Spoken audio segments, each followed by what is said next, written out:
Assalamualaikum warahmatullahi wabarakatuh. Perkenalkan, nama saya Ali Akbar Rafsanjani, nomor absen 3 dari kelas 12 MIPA 8. Tujuan saya membuat video ini adalah untuk memperbaiki nilai. Oke, di sini saya akan menjelaskan tentang pelajaran kimia kelas 12 semester 1, yaitu sel volta. Saya akan menjelaskan bab sel volta ini, yaitu yang pertama adalah prinsip kerja sel volta, dan yang kedua adalah rangkaian sel volta, dan yang ketiga notasi sel, yang keempat adalah potensial sel, yang kelima adalah reaksi yang berlangsung spontan, yang keenam adalah aplikasi sel volta dalam kehidupan sehari-hari. Yang ketujuh atau yang terakhir adalah membuat atau contoh soal 5 buah plus ditambah penyelesaiannya. Dari ketujuh materi tersebut saya akan menjelaskannya.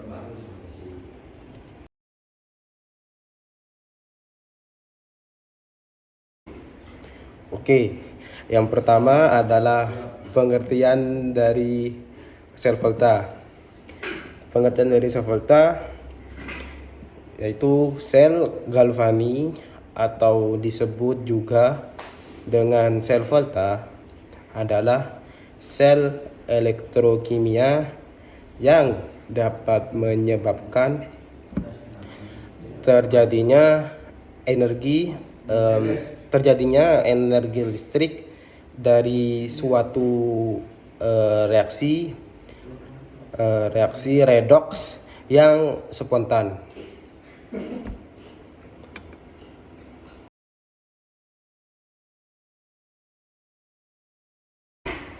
Untuk susunan sel volta, secara umum sel volta tersusun dari anode, yaitu elektrode tempat terjadinya reaksi oksidasi.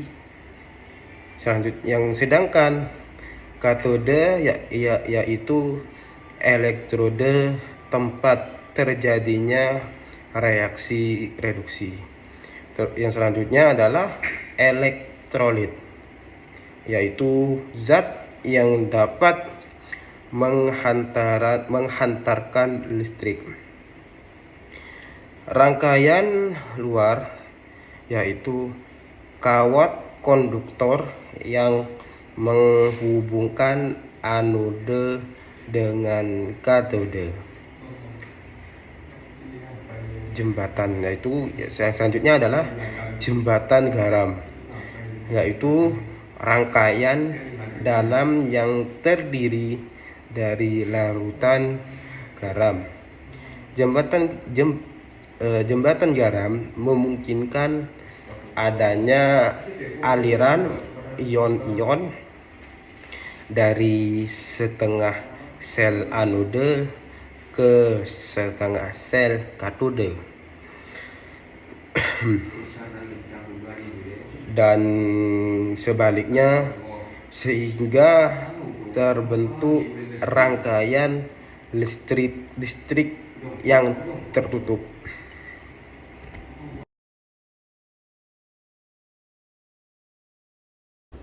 Oke, yang selanjutnya adalah prinsip kerja sel volta.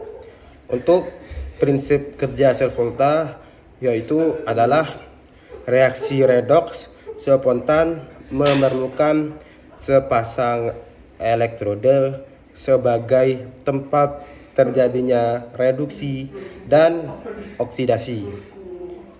Anoda min tempat terjadinya oksidasi, yaitu Zn menjadi Zn2 plus 2 elektron. Untuk katoda adalah tempat terjadinya reduksi, itu adalah Zu2 plus 2E menjadi Cu. Elektroda tersebut biasanya dicelupkan ke dalam larutan elektrolit yang sejenis dengan logamnya.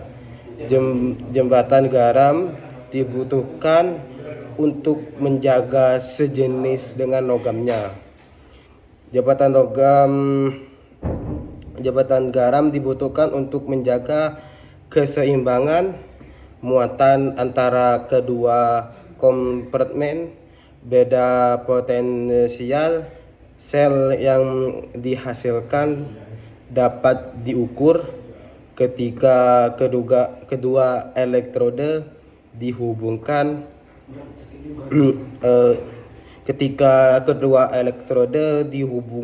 dengan kawat penghantar sebagai sirkuit elektronal menggunakan voltmeter.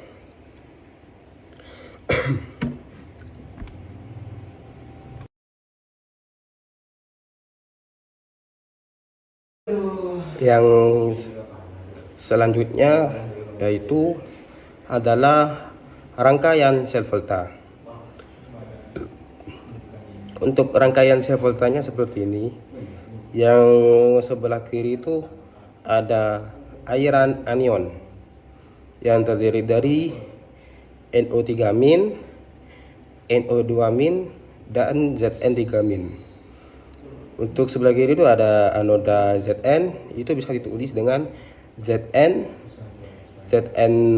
buka kurung tutup kurung S menjadi Zm2 plus A ki buka tutup kurung plus 2 E elektron min. Untuk yang sebelah kanan yaitu aliran kation yang terdiri dari NO3-, Cu2+, NO3-, dan itu bisa jadi katoda Cu.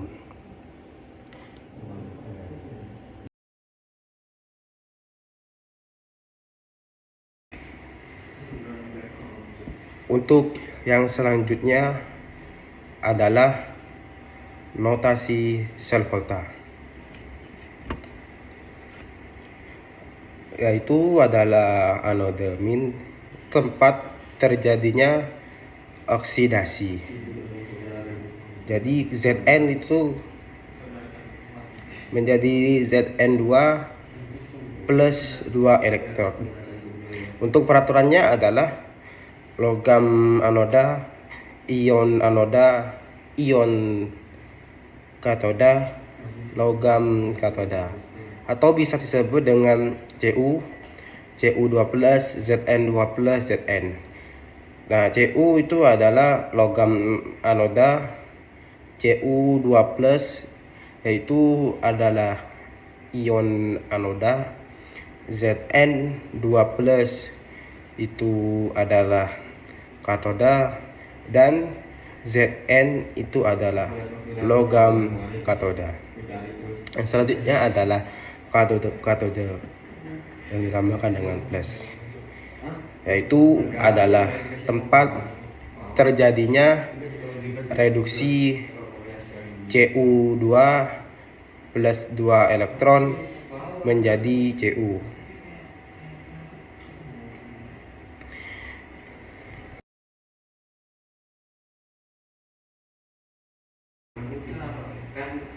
Yang selanjutnya yaitu adalah potensial sel volta.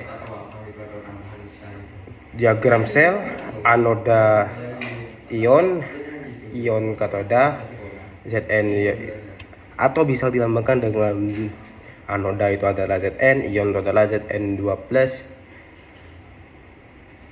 ionnya bisa Cu2+, dan katoda bisa Cu.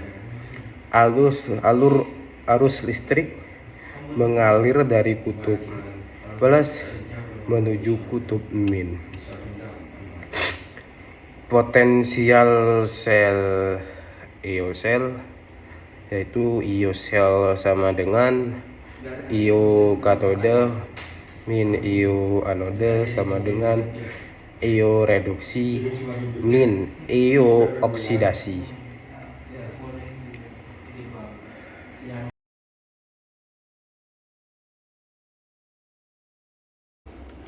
Untuk yang selanjutnya yaitu adalah reaksi yang berlangsung secara spontan.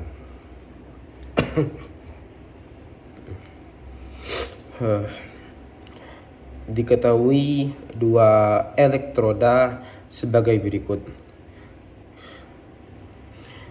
Pertama itu adalah Zn2+ plus 2 elektron min menjadi Zn Zn sama dengan min 0,5 volt. Yang selanjutnya itu adalah Cu2+ plus 2 elektron min menjadi Cu sama dengan plus 1 volt. Yang A adalah tuliskan reaksi selnya. Yang B adalah tentukan harga selnya. Yang C tuliskan notasi selnya.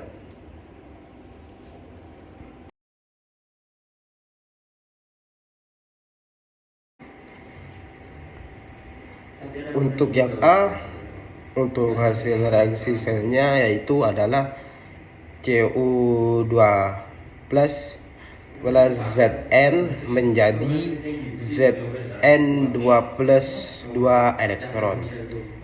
Untuk yang B, untuk yang harga selnya yaitu adalah E sama dengan plus 1 dan E sama dengan min 0,5. Untuk yang terakhir adalah notasi selnya yaitu Zn2+, Cu+, dan Cu.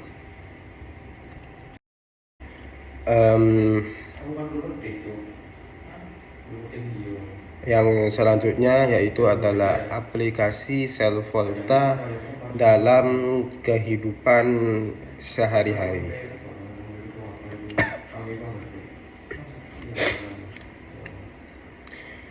Yang pertama adalah sel kering atau baterai. Yang pertama adalah potensial yang dihasilkan kurang lebih 1,5 volt. Yang kedua adalah keuntungan utama relatif murah harganya dan biasanya tidak terjadi kebocoran. Yang selanjutnya adalah kelemahan. Tidak dapat diisi kembali, juga dikenai baterai alkali atau sel kering alkali. Yang selanjutnya adalah potensial yang dihasilkan. Potensial yang dihasilkan yaitu adalah kurang lebih dari 1,54 volt. Yang selanjutnya adalah waktu hidup yang lebih lama. Yang selanjutnya adalah dapat menghantarkan arus yang lebih tinggi daripada sel seng karbon. Dan yang B adalah sel nikat atau nikel kadmium. Nah, yang kadmium adalah yang pertama bisa dapat diisi ulang, atau yang selanjutnya adalah menghasilkan potensial kurang lebih 1,4 volt. Dan yang selanjutnya adalah dapat digunakan untuk baterai alat elektronik. Dan yang ketiga itu adalah baterai merkurium, yaitu potensial yang dihasilkan 1,35 volt. Yang selanjutnya yaitu keuntungannya adalah potensial yang dihasilkan mendekati konstan. Yang keempat yaitu adalah baterai peroksida. Untuk baterai peroksida ini cuman sedikit ya keuntungannya, yaitu bisa potensial yang dihasilkan kurang lebih 1,54 volt. Dan yang selanjutnya itu adalah baterai peroksida. Nah, itu adalah potensial yang dihasilkan kurang lebih 1,54 volt. Jadi baterai peroksida dengan baterai peroksida ini sama ya. Yang selanjutnya itu adalah baterai litium yang dapat diisi ulang, ringan, dan menghasilkan potensial yang tinggi sekitar 3,0 volt. Yang selanjutnya itu adalah banyak digunakan dalam telepon seluler, handphone atau HP, laptop, dan kamera digital dan lain-lain. Untuk yang selanjutnya itu adalah sel bahan bakar. Anode keuntungannya adalah tidak terlalu mengganti baterai yang lain, dan bahan bakar dapat kontinu untuk menghasilkan tenaga. Untuk kelemahannya adalah biaya yang tinggi dan ukurannya lebih besar. Selanjutnya ada sel aki atau baterai penyimpan timbal.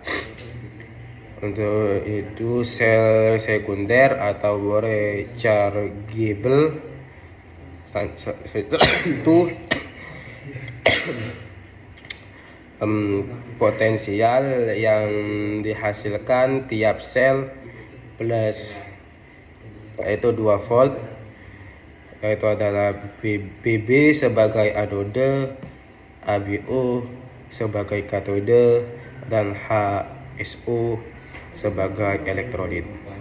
Jadi aplikasi sel volta dalam sehari-hari itu ada banyak, yaitu terdiri dari sel kering baterai, terus sel nikat, baterai merkurium, baterai peroksida. Setelah itu ada baterai litium,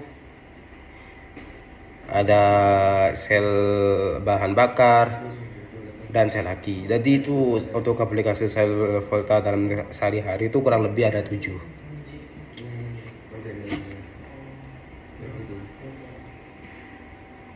Untuk yang selanjutnya adalah contoh soal. Nah, contoh soal nomor 1 adalah logam yang tidak diperoleh dengan proses elektrolisis adalah A. natrium, B. aluminium, C. magnesium, D. kalsium, E. merkuri. Jawabannya adalah E. merkuri. Mengapa merkuri? Karena logam-logam natrium, aluminium, magnesium, dan kalsium diperoleh dengan proses elektrolisis, sebab logam-logam ini tergolong reduktor kuat. Logam merkuri raksa adalah logam yang berwujud cair pada suhu kamar tidak diendapkan katode. Oke, contoh soal yang nomor 2 adalah pada elektrolisis larutan CuSO4 dengan elektroda PT dialirkan arus listrik 2 ampere selama 965 detik. ARCU sama dengan 3,5.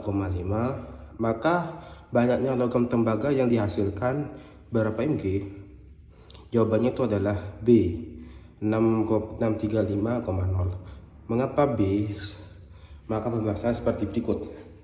G sama dengan IXT per 96.500 dikali ME sama dengan 2X S965 dibagi 96.500 dikali 63,5 dibagi 2, maka sama dengan 0,635 gram. Itu 0,635 gram itu sama dengan 635 mg. Untuk soal yang nomor 3, bila ke dalam larutan NiSO4 dialirkan listrik sebesar 0,1 F dan ARNI sama dengan 59, maka di katode akan didapatkan logam ini seberat. Maka ini jawabannya adalah E. Mengapa E? Begini penjelasannya. NiSO4 menjadi Ni kuadrat plus SO2 min. Katoda sama dengan Ni kuadrat plus 2 elektron menjadi N. Maka W sama dengan AR dikali F dibagi muatan Ni sama dengan 59 dikali 0,1 dibagi 2 sama dengan 2,95. Maka jawabannya nomor 3 itu adalah E. Untuk soal yang nomor 4, berapa Faraday yang diperlukan untuk mereduksi 60 gram ion kalsium menjadi logam? AR sama dengan Ca sama dengan 40. Maka nomor 4 itu jawabannya D, 3,0. Mengapa D? Karena W sama dengan X dikali F. W sama dengan X dikali F. 60 sama dengan AR dibagi bilox Ca dikali F. 60 sama dengan 40 dibagi 2 dikali F. Maka F sama dengan 60 dibagi 20. Maka F sama dengan 3. Maka jawabannya nomor 4 yaitu adalah D, 3,3. Untuk soal yang nomor 5 adalah berapakah massa logam perak yang diendapkan jika arus listrik sebesar 5 ampere dialirkan ke dalam larutan AgNO3 selama 2 jam. Maka diketahui AR Ag sama dengan 108. Maka jawabannya ini adalah C. Mengapa C? Inilah berikut adalah pembahasannya. Diketahui I sama dengan 5A, T sama dengan 2 jam. 2 jam itu dibagi detik, berarti 2 jam itu sama dengan 7.200 detik. Dan N sama dengan muatan kation Ag plus, yakni jadi positif 1. Yang ditanya adalah massa endapan Ag. Untuk jawabannya AR dikali I dikali T per N dikali 96.500. Maka sama dengan 108 dikali 5 dikali 7.200 per 1 kali 96.500. Maka sama dengan 40,29 gram. Sekian dari video saya yang menjelaskan tentang sel volta. Saya pamit undur diri, kurang lebihnya saya mohon maaf. Wassalamualaikum warahmatullahi wabarakatuh.